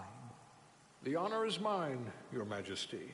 That the Federation would send one of their most respected representatives is not only an honor to the Hotari people and their queen, but a recognition of our stature and importance. Let's get on with it, shall we? With all due respect to the Federation and their ambassador, they have no authority here. We are not members of their alliance. We are not subject to their rule, nor yours. We demand the immediate return of all mining operations to Illidian control, as it has been for centuries and will be for centuries more. That has always been our understanding. That understanding has changed. Then you invite war! And if you cannot remain silent, you will be silenced. But his point is well taken. What is the Federation's interest in this matter? Perhaps you would have us trade one oppressor for another? The Federation remains neutral. Our only interest is the peaceful resolution of this conflict. We are here at your request, Your Majesty. For now. I get the sense she's cut from the same cloth as Galvin. I thought they wanted us here. Was there something you wanted to say, Captain? Oh, no. My apologies.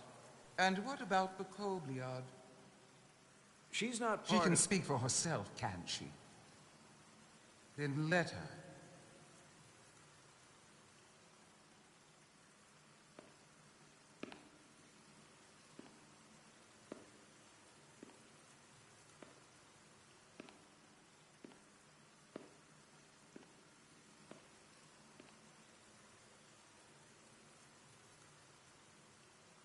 Now then, one should know their place.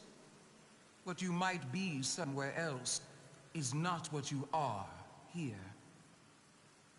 Which is standing before a queen. And a queen deserves respect. A bow is not too much to ask. Is Hotari Prime, heart of the Hotari system. My apologies, Your Majesty. I meant no disrespect. Better. You are Kobliad. Your people suffered brutal treatment at the hands of the Cardassians. Their injustice towards the Kobliad is as unimaginable as it is unforgivable. Not unlike how we have been treated by the Alidians. As much as they'd have you believe they are the victims here, remember it was the Hotari who attacked us. Hundreds of innocent Alidians were slaughtered without mercy in those mines. The blood is on their hands, not ours. Quiet! If after all the Kobliad suffered, you finally had the chance to right that wrong, to get out from under their control, would you take it? Or would you negotiate a peace?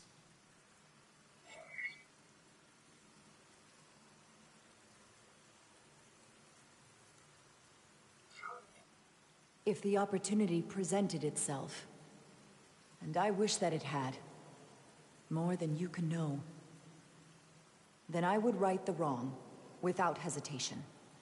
For the sake of the Kobliad, we suffered enough. Of course you would. It would be foolish to do otherwise. The Federation is the most powerful, most advanced alliance in the galaxy. It's widely known we have an abundance of dilithium in our mines. And it's in your interest to secure a steady supply. Your Majesty, if I may. Ambassador Spock would have us believe you're here as a neutral party in the interest of peace. So why are you really here? I want the truth, not your Federation rhetoric. I'm sorry, Your Majesty, but it's really not my place to say what the Federation's interests might be. You are their representative. I am. But Ambassador Spock is better suited to address your concerns. What they haven't said, but cannot deny, is a simple truth. The dilithium trade would not and will no longer exist without Alidian involvement.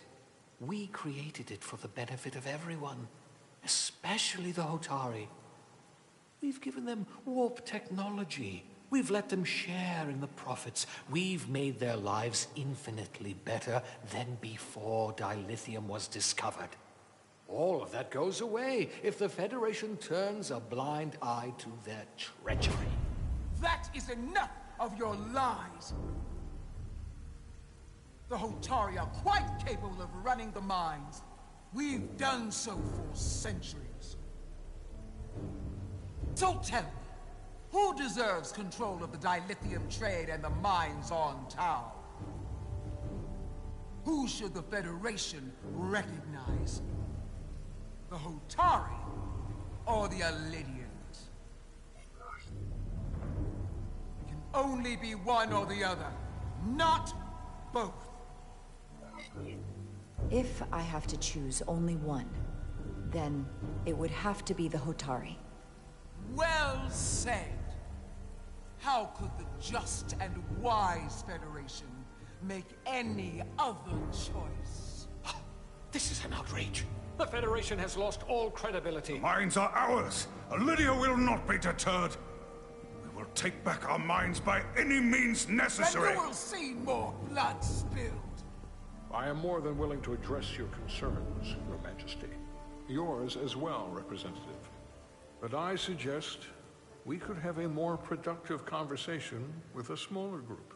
Perhaps only the most essential representatives.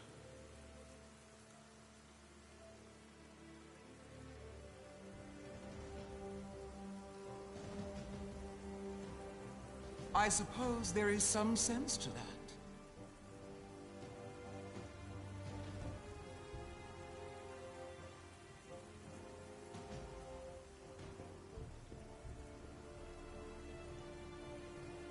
I hope we meet again. Commander Jara Rydek, Your Majesty. It's been a pleasure, Commander Rydek.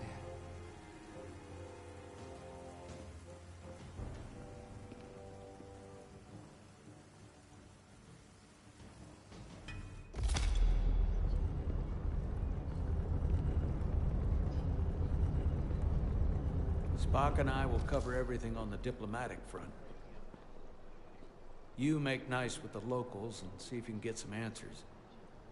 We need to find out why the Hotari are so willing to risk war. What happened in those mines?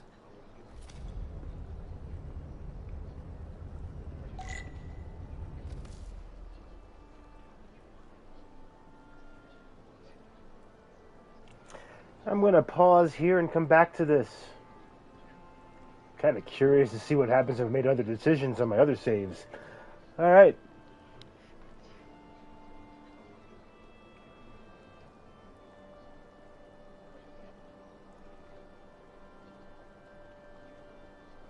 Or should I keep going? Curiosity.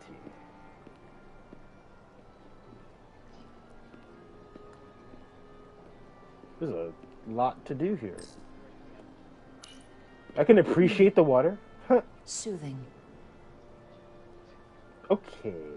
I have questions. What's out here? That must be Tau.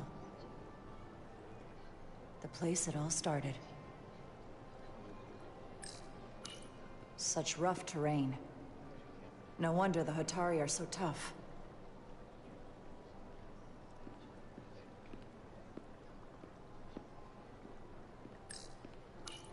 Commander Rydek, I'm encouraged to see the Federation supporting my people. I'm afraid of what might happen without your help. I'm glad to hear it. I just hope you're not the only one who feels that way. I apologize for that. These are unusual times, to say the least. Much is changing. For the first time in our history, the Hotari have the upper hand. We see ourselves as strong instead of downtrodden. New voices have risen up. Old voices shouted down. Galvin and Sidron have become national heroes. Now they have the Queen's ear. Better or worse, depending on your perspective. I get the sense you don't exactly trust them. They're miners, not diplomats. I don't trust their instincts, which are leading us to war. My fear has been that the Elydians will launch an attack and crush us. You've seen their starship, no doubt. They could have retaken the mines whenever they wanted to, but it never happened. And as strange as this may sound, I'd almost say they're afraid. I just don't know what they're afraid of. It's still the same bluster and bravado you would expect from them. But it has no teeth. Like they're afraid of what might happen.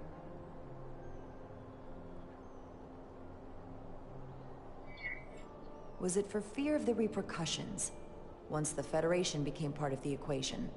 Possibly. But I almost want to say this was from the very start. before engaging the Federation was even on the table.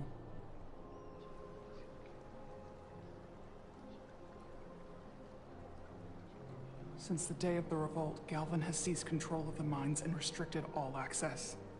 No one's allowed without his personal authorization. And they've taken over a section of the palace with just as much secrecy and security. I'm told it could be something they brought back from the mines. I've made inquiries, but everyone pretends it doesn't exist. I strongly suspect they're hiding something. Why would they do that? I don't know. But that's what concerns me. Whatever they're hiding, it can't be good. How can we know?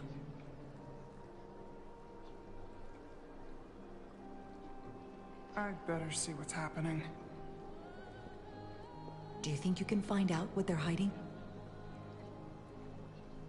I need to see proof of something before I can make my case to the Federation. I can try, but even if I found it, I might not know what to make of it. Take this. You can use it to capture whatever you find, and then send it to me.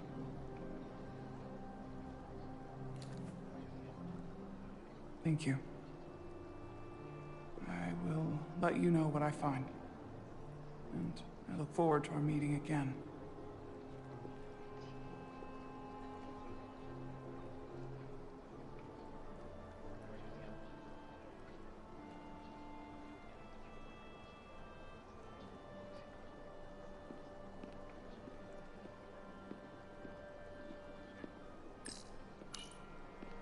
I'm probably not telling you anything you don't already know, but these negotiations rely on the Federation's neutrality, as does any hope you might have for a supply of dilithium in the future. So, why you would choose to side with the Hotari escapes me. Without Lydian involvement, there is no dilithium trade. But clearly, you weren't aware. We are and will remain completely neutral. Our only interest is the peaceful resolution to this conflict. As is ours. Of course, the question is, at what price? Major Salit Arminta, Special Attaché, Lydian Armed Forces. Pleasure to meet you, Commander. I have my issues with the Hotari, but I have to give them some credit. They know how to seize an opportunity. Inciting an uprising the same day as a massive, once-in-a-lifetime ion storm. Our assumption was that this storm was just an anomaly. Yes, a very convenient anomaly. At least, that was what we were told. Of course, I wasn't there. But who am I to say otherwise? You sound skeptical. Well, the official story is that it was the storm that enabled the revolt. How else do a bunch of unarmed, unorganized miners seize control of an entire moon, much less thousands of mines? But I've talked to people who were there. They tell a different story. They say they're lucky to have escaped with their lives. That it was more than just the storm. That somehow the miners were able to harness the energy from the storm. I know it sounds crazy. I'm not even sure I believe it myself. But that's what they said.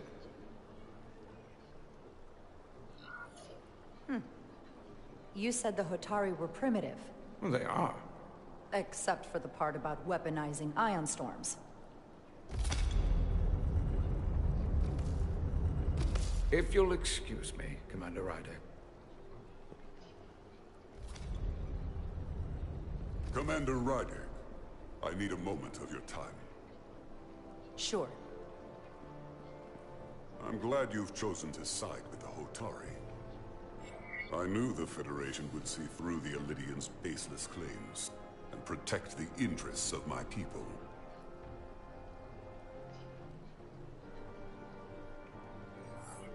The Hotari have suffered enough at the hands of the Elydians.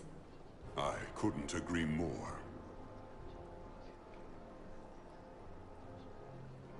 I assume you were there the day the mines were seized from the Elydians. Not seized. Reclaimed. And restored to their rightful owners. Yes, I was there. We had to be decisive. Before the Elydians could even realize their worst nightmares upon them. I'm curious why the Elydians haven't fought back. They have the ability to retake the mines anytime they want. Ability is one thing, courage is another. The Elydians know any hostile action on their part will not end well. They respect one thing above all else, and that is force. The greater the force, the more certain the outcome. Any talk of making peace is just that, and worth little without the strength to secure it. Which makes me wonder about your ship, the Resolute. Undoubtedly the Federation's finest warship. Ready to contend with anything the Elydians might have in store. Or is that not true? Maybe I've misjudged it. It wasn't designed as a warship. More for scientific research and exploration. But the Federation must have ships designed for war. Technically, they're Starfleet ships representing the Federation. But yes. I see. Sidron. A pleasure meeting you, Commander. I'm sure we'll cross paths again.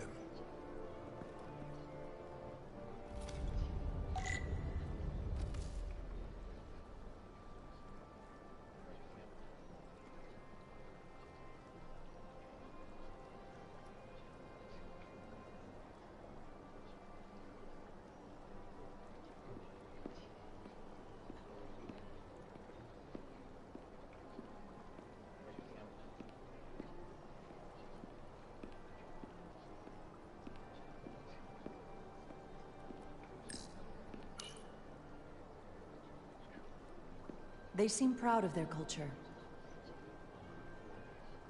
Pride can lead to rash action.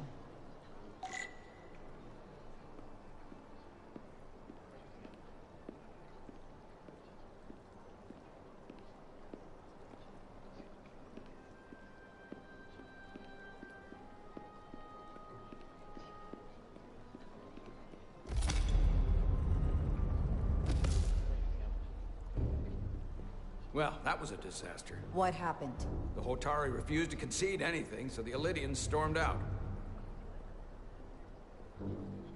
The Hotari did not invite us here as peacekeepers. I hope your efforts were more fruitful than ours.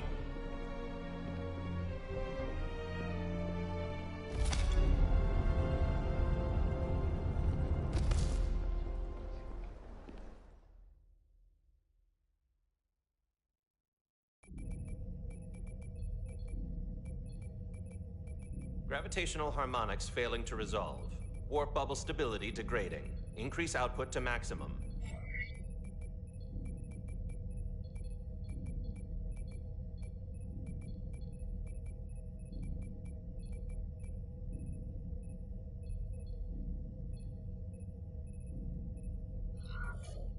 Increasing warp output to maximum.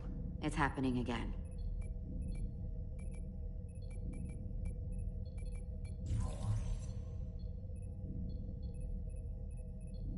It is evident that presently, the Resolute cannot achieve warp propulsion. Since our diagnostics rule out any problems with our warp systems or anything about the ship, the problem appears to be the fabric of space itself. Space itself? You're saying something about this region of space prevents warp travel? Prevents it, or can't sustain it. However improbable, that appears to be the case. We need to know more. Otherwise, it'll be an extended stay in the Hotari system.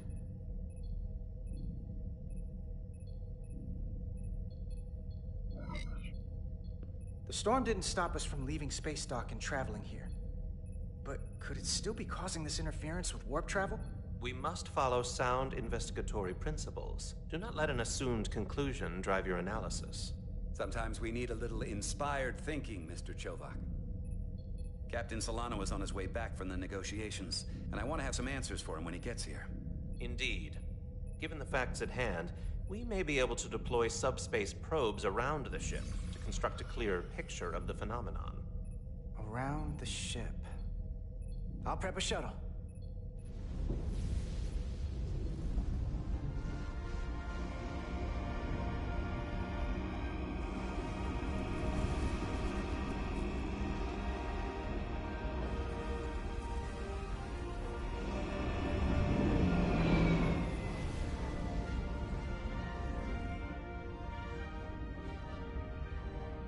I'm setting up a waypoint at a distance roughly corresponding to the edge of our warp field. When we get there, I'll deploy the first probe.